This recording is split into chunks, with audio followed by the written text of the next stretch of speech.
Assalamualaikum warahmatullahi wabarakatuh. Hari ini saya coba untuk sharing kembali bagaimana caranya menginstal sebuah aplikasi setelah kita menginstal sebuah sistem operasi.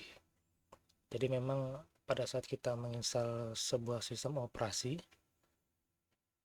itu ibaratnya install ulang lah ya. Install ulang, otomatis nanti aplikasi-aplikasi itu tidak ada ya. Mungkin seperti aplikasi Office, kemudian Adobe Reader, kemudian pemutar musik, pemutar video, itu secara default di bawaan Windows itu nggak ada seperti itu. Nah, jadi di sini saya coba untuk berikan tutorial bagaimana caranya menginstalasi sebuah aplikasi pendukung yang memudahkan kita nanti dalam pengoperasionalan laptop atau komputer itu sendiri. Ya, jadi teman-teman sebelum melakukan instalasi aplikasi-aplikasi pendukung, mungkin teman-teman bisa cek terlebih dahulu di komputernya sistem operasi yang kita gunakan ini apakah menggunakan 64 bit atau 32 bit sistem seperti itu. Jadi teman-teman bisa klik kanan di bagian My Computer, kemudian Properties, nanti akan muncul seperti ini. Nah, ini teman-teman bisa lihat di sini sistem tipe sistemnya. Nah, di sini kebetulan laptop yang saya gunakan ini menggunakan 64 bit sistem operasinya. Seperti itu. Ya, jadi nanti teman-teman bisa menyesuaikan dengan aplikasi-aplikasi pendukung bahwasannya laptop ini atau sistem operasi ini support dengan 64 bit. Seperti itu. Walaupun sebenarnya kalau 64 bit ini bisa menjalankan 32 bit juga. Seperti itu. Beda hal dengan 32 bit. Kalau 32 bit hanya bisa menjalankan aplikasi-aplikasi yang 32 bit. Seperti itu. Kalau 64 bit itu bisa keduanya. Ya, jadi teman-teman perlu perhatikan di bagian tipe sistemnya. Seperti itu. Jadi silakan disesuaikan. Di sini saya sudah punya beberapa master aplikasi ya, master installer atau installer aplikasi pendukung yang biasanya saya coba apa namanya pakai ya. Saya coba pakai. Mungkin yang pertama perlu kita install itu adalah WinRAR ya. Jadi ini adalah aplikasi kompres atau pengkompres sebuah file yang biasanya sering digunakan seperti itu. Ya. Jadi ini kita cara installnya sederhana sekali ya, tinggal diklik 2 kali untuk WinRAR-nya. Kemudian di sini akan muncul user account control ya. Ini dia memberikan konfirmasi gitu ya, apakah kita mau menjalankan aplikasi ini atau tidak seperti itu. Ya, karena kita mau menginstal, otomatis kita pilih yang yes. Ini adalah tampilan awal dari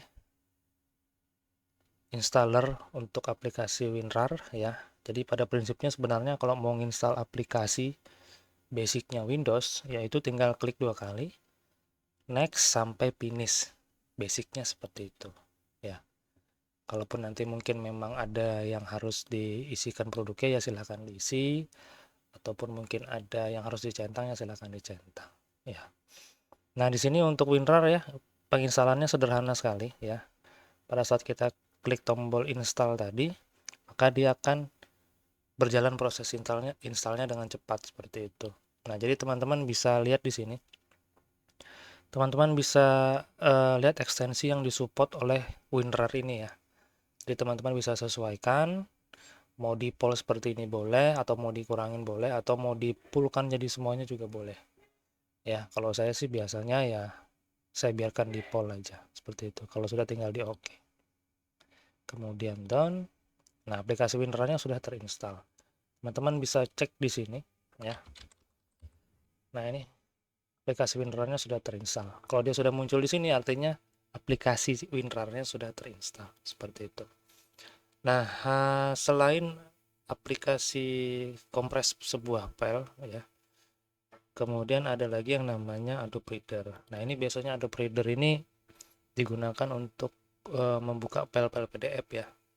Jadi ini penting banget buat komputer supaya nanti pada saat kita kerja ataupun mungkin mau baca-baca artikel ataupun jurnal ataupun apalah itu ya, e-book gitu ya, biasanya dalam bentuk PDF.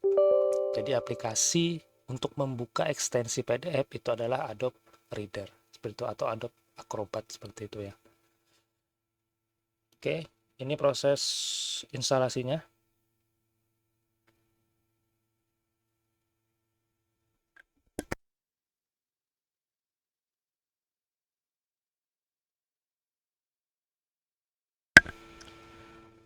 Jadi kalau untuk proses instalasi aplikasi pendukung ini, cepat enggaknya itu tergantung dari spek laptop atau komputer teman-teman ya. Yang paling berpengaruh itu biasanya ya SSD ya. Kalau laptopnya sudah menggunakan SSD, kemudian RAM-nya juga udah kapasitasnya besar ya, dalam menginstal aplikasi ini ya nggak terlalu makan banyak waktu. Nah ini adalah tahapan proses ya, proses yang akan kita lalui untuk menginstal sebuah Adobe Acrobat, yang mana aplikasi ini tadi menghandle untuk membuka atau menjalankan ekstensi PDF seperti itu ya, dokumen-dokumen PDF. Nah ini kita ditanya nih, apakah kita mau membuat Adobe Acrobat ini menjadi default untuk PDF viewer gitu ya.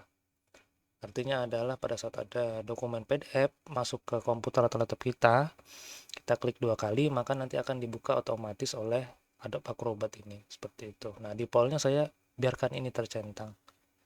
Kita tinggal install, atau teman-teman misalkan mau customize juga bisa ya. Biasanya kalau customize ini nanti disuguhkan dengan pemilihan folder instalasi. Nah, karena defaultnya memang kalau untuk aplikasi-aplikasi yang diinstal di Windows, itu nantinya masuknya di partisi C, seperti itu. Nah, kalau teman-teman mau customize ya, silakan dipilih di customize, nanti diarahkan ke partisi yang lain, seperti itu. Nah, kalau saya sih biasanya ya klik install aja langsung. Biarkan secara default untuk folder instalasinya, seperti itu.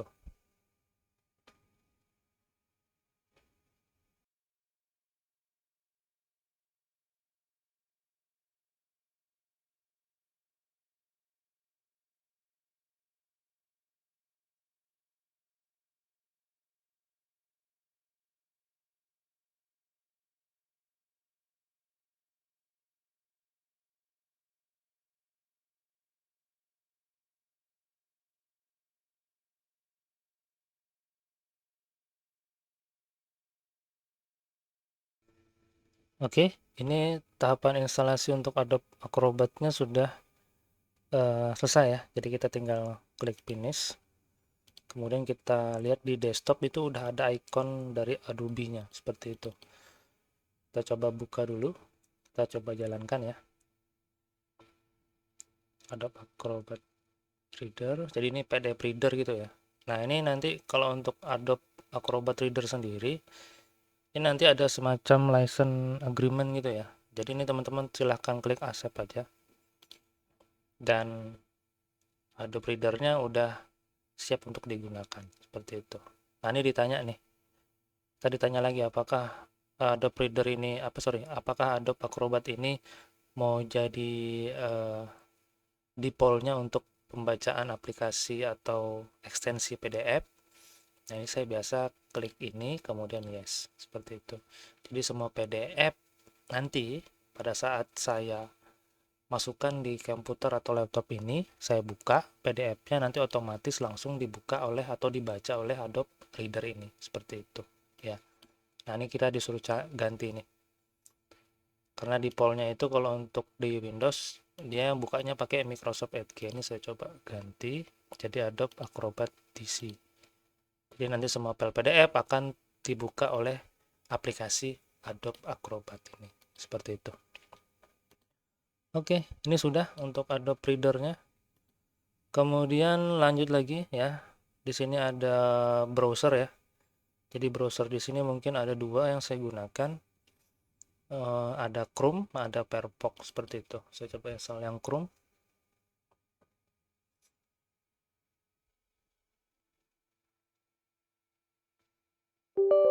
Oke, ini saya yes.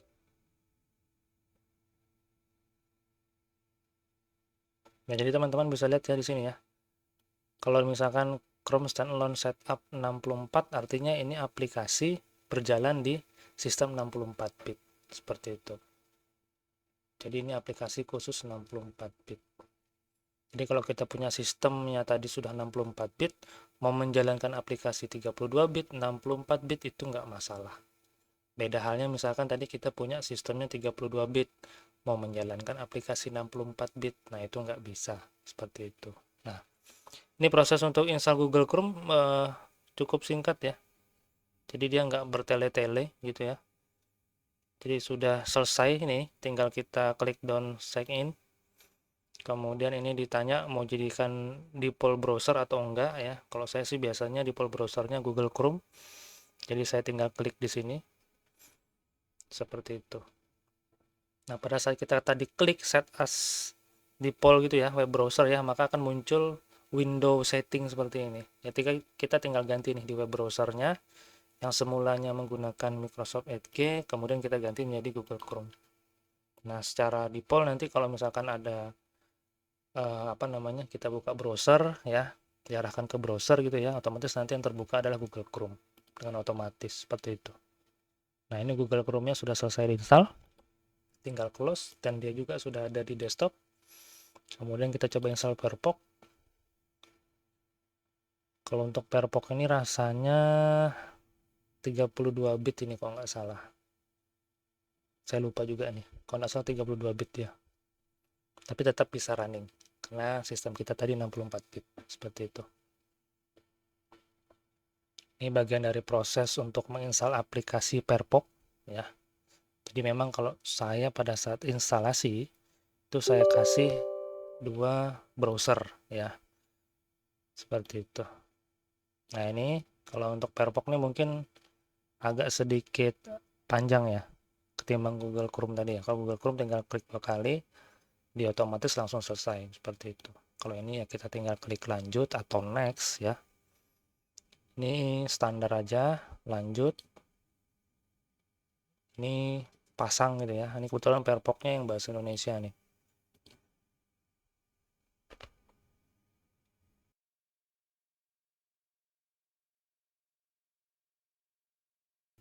Oke, ini sudah selesai untuk install aplikasi Firefox-nya. Ini biarkan saja tercentang karena kita mau running dia langsung aplikasinya. Di desktop juga sudah ada ini. Nah, ini udah running. Oke. Kalau ini saya biasanya ya lewati langkah aja lah. Lewati langkah ini, mulai menjelajah. Oke. Dan Firefox-nya udah ready untuk digunakan seperti itu. Itu untuk install aplikasi Firefox. Nah, setelah aplikasi browser, kemudian saya memberikan juga aplikasi untuk membuka file-file video gitu ya, entah itu MP4, MKP, pokoknya file-file video ya. Jadi saya biasa gunakan dua, di sini ada Kalight sama PLC, seperti itu. Kita coba install yang Kalight dulu. Jadi cara installnya tinggal diklik 2 kali, kemudian nanti dia muncul konfirmasi gitu ya dari user account control. Seperti ini, user account controlnya kita tinggal klik yes. Kalau tadi kita klik no, maka dia nggak running jalanan untuk installnya. Nah, di sini kita disuguhkan dengan window dari instalan Kalight ya. Jadi di sini ditanya kita nih, apakah kita mau mengecek versi terbaru dari versi Kalight-nya. Nah, di sini saya biasanya klik no aja ya. Klik no. Tapi kalau teman-teman mau cek yang versi terbarunya tadi silahkan klik yes, seperti itu. Nah, di sini ada dua mode instalasi, ada yang advance, ada yang normal ya. Kalau advance ini biasanya ada konfigurasi-konfigurasi khusus yang teman-teman bisa sesuaikan. Entah itu folder instalasi, kemudian ekstensi yang bisa diputar nanti videonya, silahkan teman-teman sesuaikan aja. Kalau misalkan mau pakai yang advance. Nah, kalau saya biasanya pakai yang normal aja. Lebih nggak ribet lah ya. Kemudian kita next, ini next juga. Ini next, ini juga next. Lagi ini next juga. dan ini saya next juga seperti itu ya. Jadi kalau misalkan teman-teman mau detail ya fungsinya buat apa ya, silahkan di translate sendiri lah, diterjemahkan sendiri. Kalau saya biasanya gini aja, di poll aja, karena pengaturan di poll pun dia masih bisa untuk mutar video seperti itu. Nah ini proses ekstraknya ya, dia mentransfer sebuah file installernya ke partisi C seperti itu.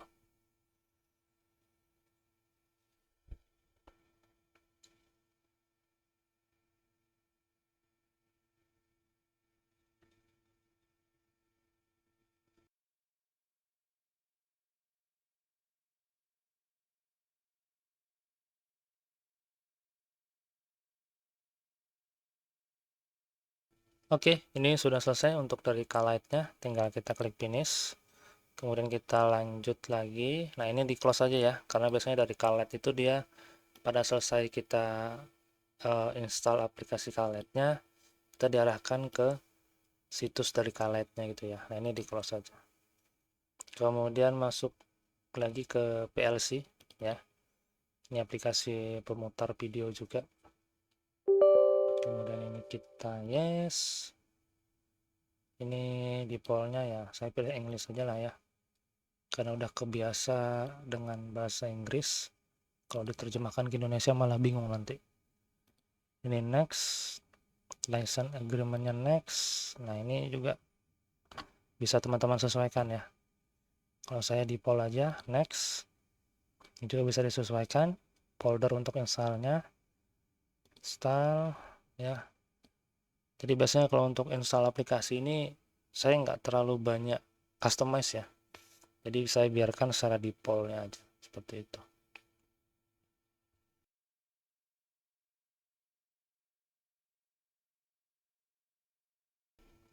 Oke, sudah selesai, tinggal kita running, finish, TDR run. Oke, ini ya teman-teman bisa cek lah ya, kalau misalkan mau secara berkala untuk mengecek update dari VLC sendiri, silahkan dicek ini. Kalau untuk metadata dari network access ya ini kondisikan aja lah sama teman-teman. Kalau saya biasanya yang ini nggak usah seperti itu. Ini udah kebuka ya, dan ikonnya sudah ada di luar. Nah kalau untuk Calite-nya sendiri kita bisa cari ya. Calite itu namanya Media Player Classic. Nah ini Media Player Classic. Ini saya coba open file lokasi dulu. Kemudian ini bisa saya send to ke desktop supaya dia timbul nanti. Nah ini sudah timbul. Ini opsional aja ya, kalau teman-teman ikonnya di depan desktop ini opsional aja. Nah ini udah running ya, Calite sama PLC-nya tadi. Nah setelah pemutar video, kemudian saya tambahkan lagi untuk pemutar musik. Nah biasanya saya gunakan Winamp ya.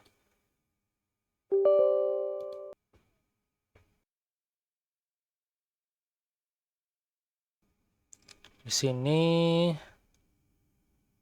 oke, ini dia minta kita untuk menginstal sebuah Microsoft Visual 2019 Runtime ya. Kita disuruh download gitu ya. Nah ini karena saya berhubung nggak punya internet, saya pilih no aja dulu kalau begitu ya. Jadi harus diinstal visualnya tadi ya. Kita coba ke yang lain aja dulu, aplikasi yang lain ya. Di sini ada Zoom Installer. Ini adalah untuk aplikasi meeting ya, Zoom Meeting ya. Kita install dulu.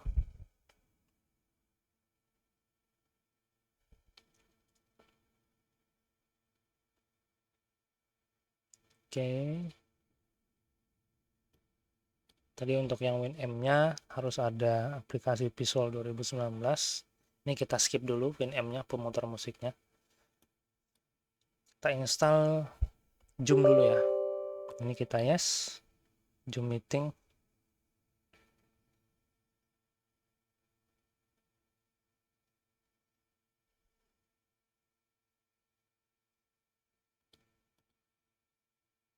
Oke. Nah ini silakan teman-teman klik down saja ya. Ini kalau muncul begini. Jadi Zoom Meeting itu singkat sekali untuk instalasinya, sama seperti Google Chrome tadi ya. Dan ini sudah ready seperti itu.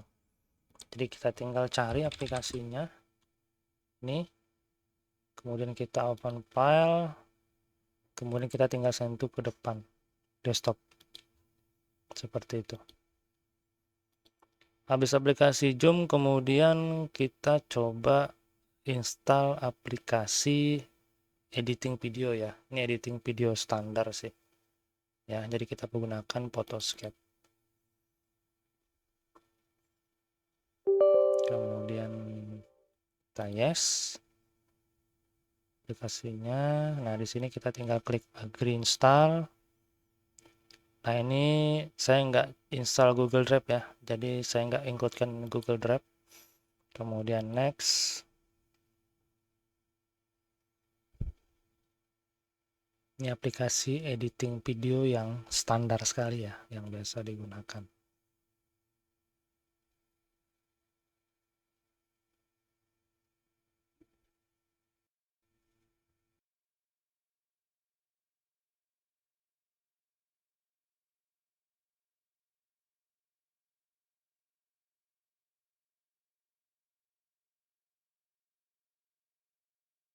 Oke, sudah selesai. Ya, teman-teman bisa hilangkan centangnya jika tidak mau menjalankan aplikasinya setelah diklik finish. Tapi kalau misalkan kita mau coba jalankan, ya biarkan aja centangnya ada seperti itu. Ini saya coba running ya. Kita coba running. Oh, ini diarahkan ke linknya. Nih kita close saja. Sorry, tadi nih kita close saja, dan Photoscape-nya udah terbuka gitu ya, sudah running aplikasi Photoscape-nya seperti itu. Ini tandanya udah selesai untuk installnya seperti itu. Untuk editing video standar, editing foto standar sudah.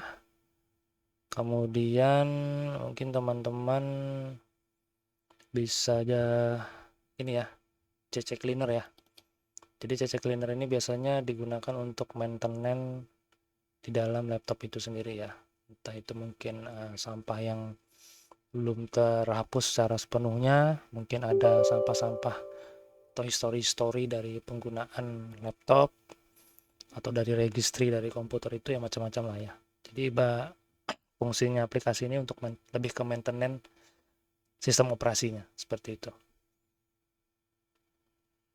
Kita tunggu, ini lagi proses ekstrak ya dari CC Cleaner-nya.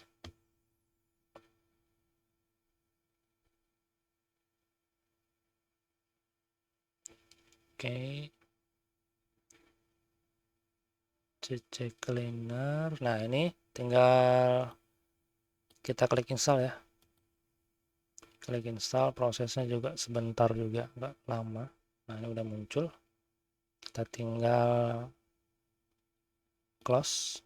Kemudian mana tadi CC Cleaner? Oh, ini CC Cleaner ini kita runningkan. Jadi ini aplikasi untuk maintenance sistem operasi kita seperti itu ya.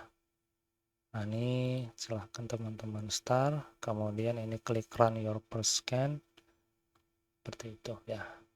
Nah, ini untuk lebih detailnya mungkin teman-teman bisa coba sendiri ya, atau mungkin cari-cari referensi di Google.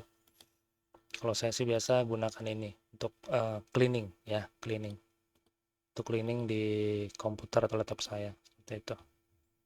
Banyak lah ya, tinggal close. Itu untuk CC Cleaner ya, aplikasi maintenance.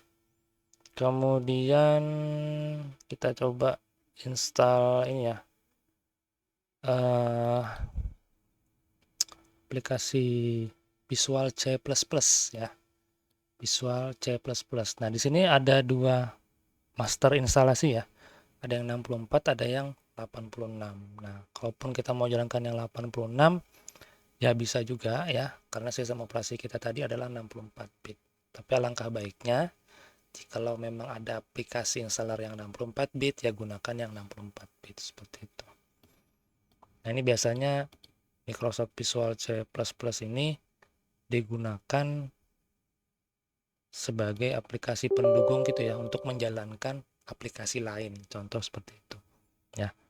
Jadi ada beberapa aplikasi sebelum diinstal harus diinstal dulu Microsoft Visual C++-nya supaya aplikasi itu nanti bisa running ya. Jadi ini kita instalkan aja.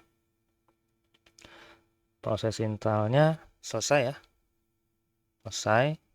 Kita tinggal nanti klik di sini close ya, seperti itu.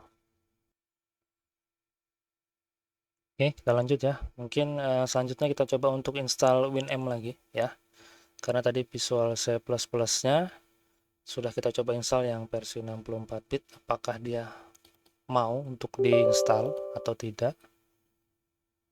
Oke, dia masih butuh ya Visual C++ yang 2019 ya. Oh, di sini dia menggunakan versi yang 32 bit. Seperti itu ya. X86 ini artinya yang 32 bit. Berarti mungkin kita install dulu yang ini Visual C++ runtime yang 32 bitnya ya. Karena tadi yang 64 bit yang baru kita install. Kita install dulu.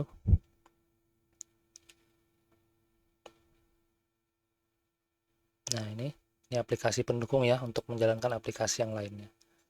Sudah diinstal, seharusnya WinM-nya mau terinstall seharusnya. Nah, oke, ini udah ready ya untuk diinstal. Jadi ada beberapa aplikasi yang biasanya memang butuh visual runtime ya, seperti itu untuk menjalankan installer dari aplikasi itu sendiri, seperti itu. Kebetulan untuk WinM-nya ini berarti yang versi 32 bit ya. Kemudian kita klik next saja ini. Ini juga agree, next. Ini untuk destination folder ya, folder instalasinya mau ditempatkan di mana. Kalau saya default aja ya, nggak mau ubah biar nggak bingung. Ini silakan teman-teman pilih mau yang standar, full, macam-macam lah ya. Kalau yang full ya berarti semuanya. Kalau misalkan yang standar, kalau yang light ya mungkin hanya beberapa aja yang dicentang. Kita pilih yang full aja. Kemudian next, ini saya biarkan default ya. Klik desktop icon, start menu, ini artinya shortcut ya. Jadi nanti bisa muncul di desktop, di start menu, dan di quick launch. Tinggal kita install.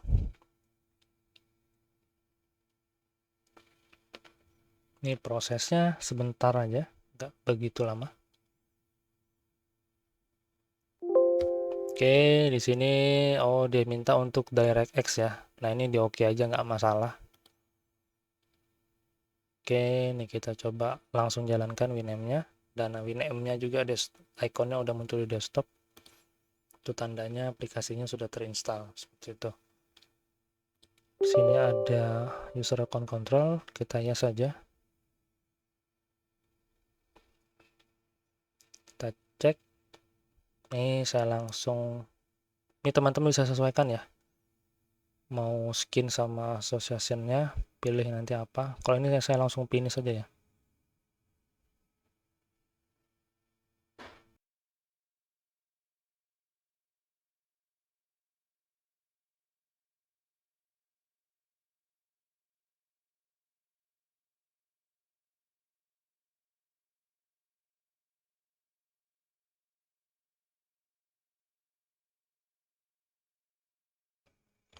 Oke, muncul lagi user account control. Kita yes. Oke. Aplikasinya udah running ya. Ini kita klik. Are you interested participation? Oh, ini saya pilih no ya. Jadi saya nggak mau ikut berpartisipasi. Ini saya don't show ya. Kemudian close. Dan ini aplikasinya udah running. Seperti itu ya. Oke, sudah bisa digunakan. Nah, ini tinggal kita close saja seperti itu. Lanjut, tadi aplikasi pemutar musik sudah, video sudah, zoom sudah. Kemudian mungkin kalau untuk Net Framework, karena ini Windows 10 ya, jadi sudah update yang terbaru ya. Tapi kalau misalkan kita butuh Net Framework yang versi 3.5, teman-teman bisa install ini. Tapi biasanya sih jarang sih sudah untuk aplikasi-aplikasi sekarang. Tinggal kita install antivirus ya. Antivirusnya opsional ya kalau untuk di Windows 10 dan Windows 11. Karena udah ada Windows Defender ya. Jadi udah ada Windows Defender, Windows Security gitu ya. Windows Defender atau Windows Security lah. Jadi ini semacam antivirus bawaan dari Windows-nya itu sendiri, seperti itu. Jadi ini opsional, tapi kita coba install aja lah ya. Ini saya gunakan antivirus Madap. Cara installnya seperti biasa, klik 2 kali, kemudian di yes, kemudian di OK. Ini tinggal next, next. Kemudian ini teman-teman bisa baca ya. Kalau ini adalah untuk membuat shortcut dari Semadap ini nanti di desktop. Kemudian kalau ini untuk statistik artinya mengizinkan ya Semadap ini berjalan di belakang untuk mengirim data gitu ya atau statistik ya. Dan ini saya nggak gunakan ya. Takut nanti mungkin ada yang data penting yang ikut lah. Privasi seperti itu ya. Khawatirnya gitu. Install.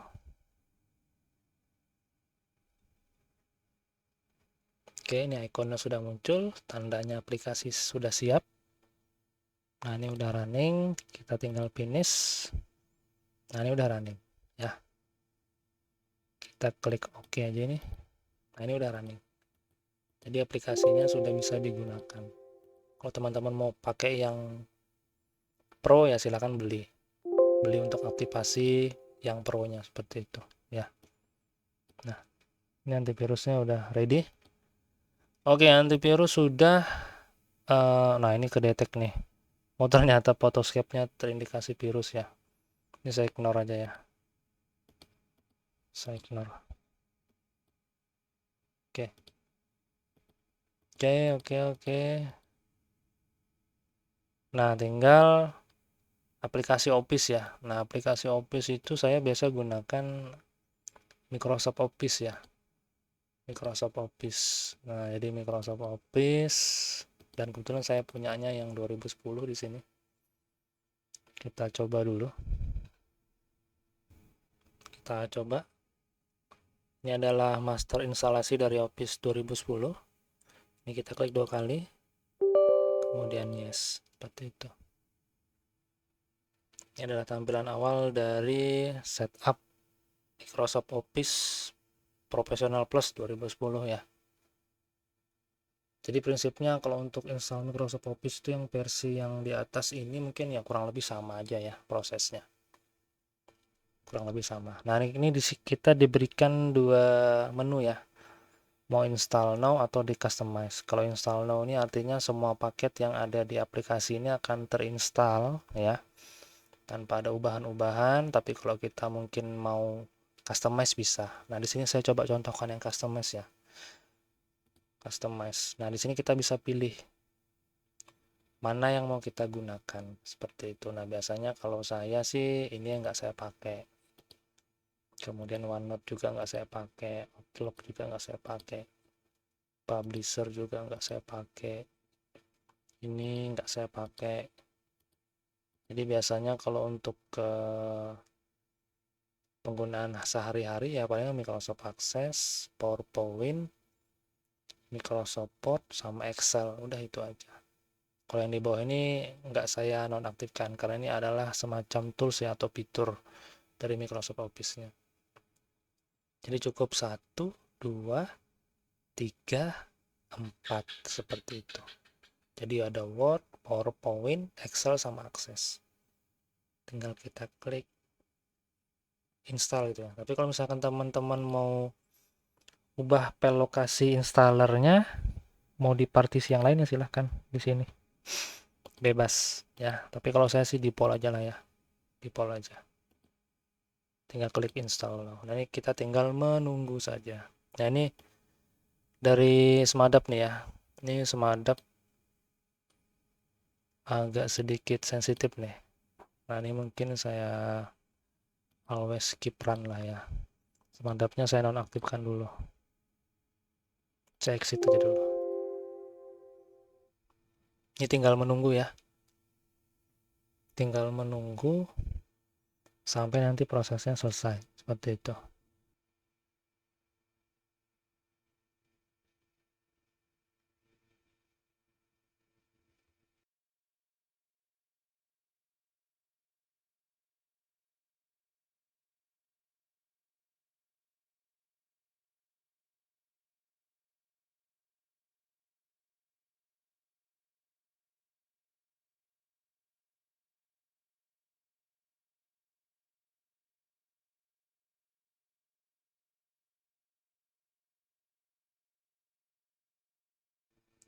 Oke, ini untuk aplikasi Microsoft Office-nya sudah selesai terinstall. Kita tinggal klik close ya. Dan aplikasi pendukung untuk sistem operasi kita, khususnya Windows ya, itu udah selesai kita install seperti itu. Jadi kita tinggal cek di sini. Tadi untuk Office itu ada Word ya. Word saya coba open file lokasi dulu. Nah ini 4 pilihan tadi ya. Dan biasanya saya akan tampilkan di desktop icon dari Excel, PowerPoint, dan Word seperti itu. Ini saya tinggal sentuh ke depan desktop. Nah seperti itu. Jadi dia muncul ya. Jadi kita mudah untuk mengaksesnya. Kita coba yang Word. Kita buka dulu. Nah ini udah running ya, sudah bisa digunakan. Seperti itu. Kemudian ada yang Excel juga. Dan ini juga ya, udah running ya. Seperti itu. Oke. Itu untuk aplikasi Office seperti itu ya. Nah, itu aja mungkin teman-teman untuk cara instalasi aplikasi pendukung ya, yang dapat mempermudah kita dalam pekerjaan ya, atau penggunaan sehari-hari dari laptop atau komputer kita seperti itu ya. Itu tadi cara instalasinya. Nah, kemudian di sini saya coba demonstrasikan juga, saya tutorialkan juga mungkin ya, bagaimana caranya menghapus atau menguninstall sebuah aplikasi. Contoh di sini kebetulan saya udah ada aplikasi LibreOffice, dan kebetulan ini LibreOffice ini ya mirip-mirip seperti Microsoft Office. Nah, ini kan ada dua ya, ada dua jadinya seperti itu. Nah, saya coba akan hapus LibreOffice-nya. Caranya gimana? Caranya bisa teman-teman akses kontrol panel ya. Kontrol panel ini. Masuk ke kontrol panel, kemudian pilih yang bagian uninstall program yang ini. Kemudian bisa teman-teman cek, cari nama aplikasinya, seperti itu. Ini adalah aplikasi-aplikasi yang terinstall, seperti itu. Jadi teman-teman bisa cari, tadi yang mau kita install adalah LibreOffice. Nah, ini udah ada LibreOffice. Kita tinggal klik di sini, kemudian klik uninstall. Atau mungkin teman-teman bisa klik kanan juga di sini, kemudian uninstall. Ya. Nah, ini. Tinggal klik yes.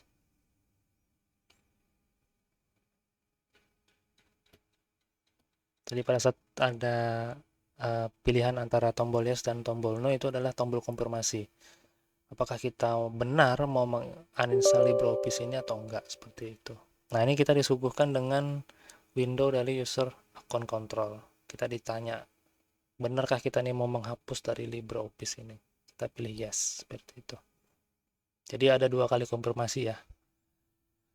Seperti itu. Nah, ini kita tinggal kita tunggu. Dan biasanya sih enggak terlalu lama untuk penghapusan atau uninstall aplikasinya. Dan tahapan uninstall untuk aplikasi yang lain itu kurang lebih sama seperti itu. Ya, masuknya di control panel, kemudian di bagian uninstall aplikasi di sini. Kita tinggal cari aja aplikasi mana yang mau kita uninstall, seperti itu. Nah, di sini saya coba demonstrasikan yang LibreOffice saja, karena tahapannya sama persis.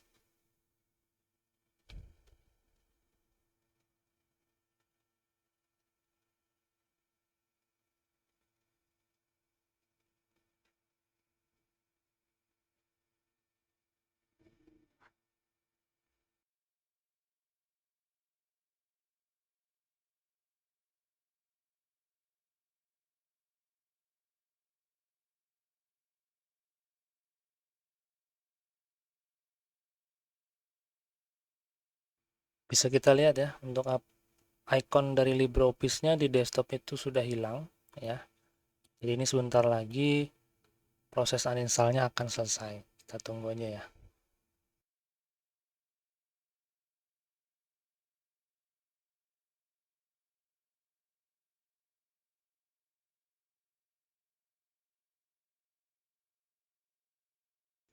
Oke, tahapan untuk uninstall LibreOffice-nya sudah selesai, dan kita bisa lihat di sini daftar list ini ya. Itu sudah ada, tidak ada ya untuk aplikasi dari LibreOffice-nya. Itu artinya tahapan uninstall dari LibreOffice tadi sudah selesai, seperti itu ya. Mungkin itu aja dulu ya teman-teman ya, sharing di video kali ini. Jadi untuk tahapan instalasi sebuah aplikasi yang ada di Windows, proses-prosesnya kurang lebih ya, kita tinggal klik 2 kali aplikasinya, kemudian next next next dan finish, seperti itu. Jikalaupun harus ada customize atau penyesuaian ya silahkan disesuaikan. Dan tadi juga sudah saya demonstrasikan bagaimana caranya melakukan uninstall sebuah aplikasi, dan semua proses uninstall itu kurang lebih sama ya. Kita tinggal masuk ke control panel ya, kita tinggal pilih yang uninstall program, seperti itu. Mungkin cukup sekian sharing kali ini, mudah-mudahan bisa bermanfaat. Saya akhiri, wassalamualaikum warahmatullahi wabarakatuh.